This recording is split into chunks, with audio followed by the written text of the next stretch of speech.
Hi, Lotus Ball attendees and Maya.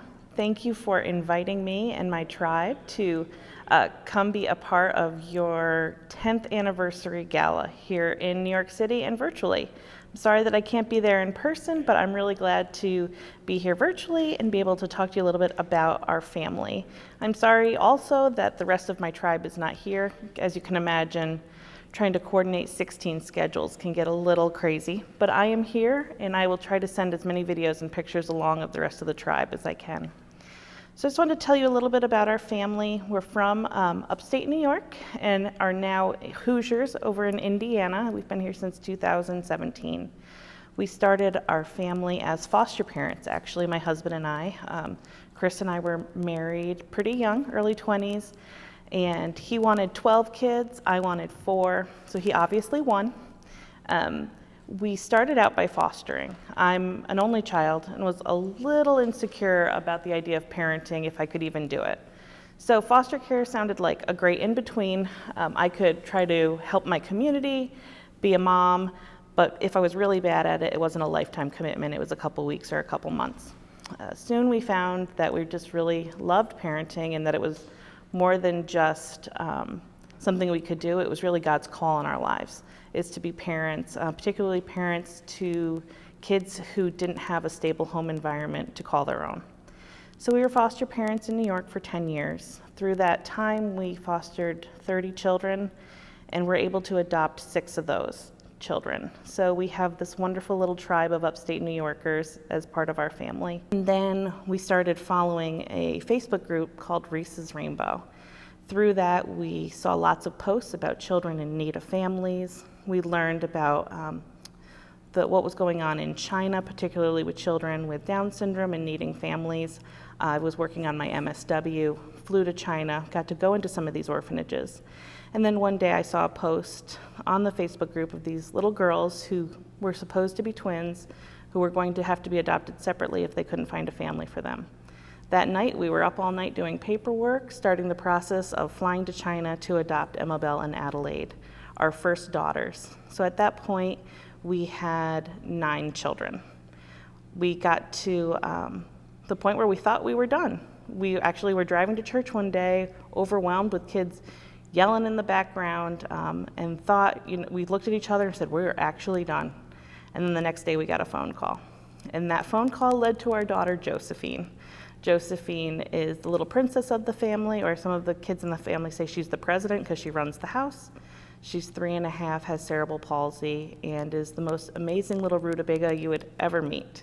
I say rutabaga because they told us at the hospital she'd be in a lifelong vegetative state, but we're constantly telling her that she has failed because she laughs, she sings, she has amazing relationships, and she is growing into all that God created her to be. But a little bit of a back step. We wouldn't have had the confidence to say yes to Josephine if it wasn't for a little boy we met in 2015 named Remy. We were foster parents still in New York, and we heard about a little boy in Cleveland, Ohio, who had a really rare genetic condition. It was a life-limiting condition. He wouldn't live through his 20s. He was 5 at the time, and he needed a family. We looked at him and saw his smile and fell in love. Then we saw his diagnostic list and got overwhelmed. But we knew that God was telling us to move forward towards Remy. We ended up going to Cleveland, matching with him to adopt him through foster care, and within a couple weeks, his large intestine transversed, which was a very serious thing. He survived surgery, he did wonderfully, but was in and out of the hospital that entire summer of 2015. We would drive back and forth to Cleveland whenever he'd be hospitalized, but the paperwork was taking a long time to bring him home. In early September of that year, the day all the paperwork came through, our son had an asthma attack and died. So we never got to bring our Remy home, and that was devastating to us. But through the journey we were on with Remy and all the questions we had for God of why, we eventually learned that part of that why was that he was preparing us, God and our Remy Jo, to be the parents of children with more significant special needs.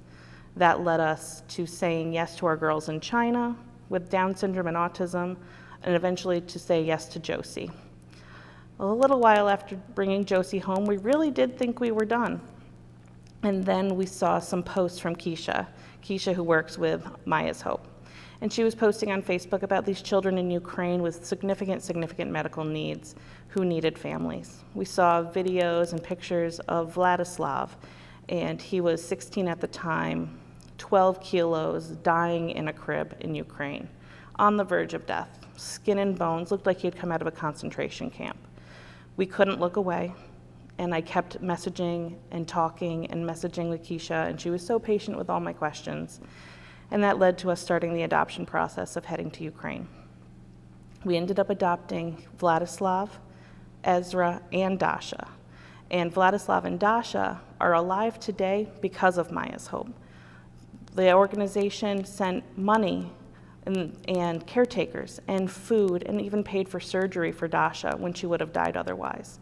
My children were holding on to life when we got there, but they wouldn't have even had that if it wasn't for Maya's Hope. Their advocacy to let us even know they existed on the other side of the world, the medical care, the food, the nourishment, the caretakers, and the hope that they provided to my children. If it wasn't for Maya's Hope, Vladislav and Dasha would not be part of the Richardson tribe today. So I cannot thank Maya and the organization Maya's Hope enough for what they've done for hundreds of children, but 2 of them specifically being my babies that are home and alive today because of Maya's Hope. Thank you guys so much for all you're doing, for the donations that you're bringing to this organization, for the way you're helping impact your world by being a part of Maya's Hope and everything she's doing. Thank you, and have a great night.